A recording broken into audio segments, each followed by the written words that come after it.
Yeah, yeah. Okay, my question is in relation to legal research. So, probably to Mr. Rajiv.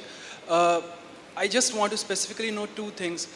If you could please throw some light on different kinds of legal research work coming to Indian LPOs, and more specifically, what percentage of this research work is focused on the clients of our clients? Let's say if I'm working for a US law firm or a UK law firm, what kind of, I'm talking about processes like client acceptance or client clearance.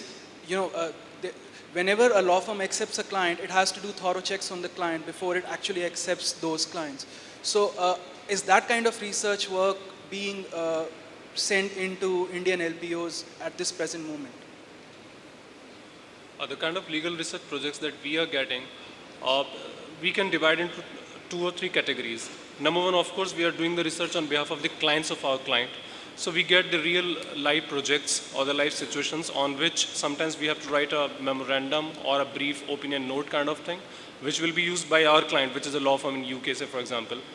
Uh, Most of the time you have to understand also how to use online tools or maybe some specific tools like LexisNexis or Westlaw, these kind of tools.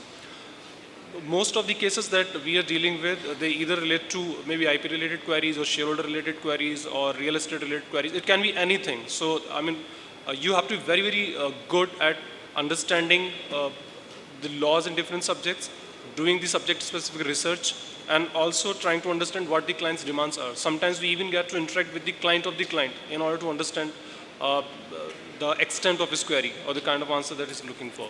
So it's number one is that. Number two, even while drafting the legal documents, sometimes we have to research that subject.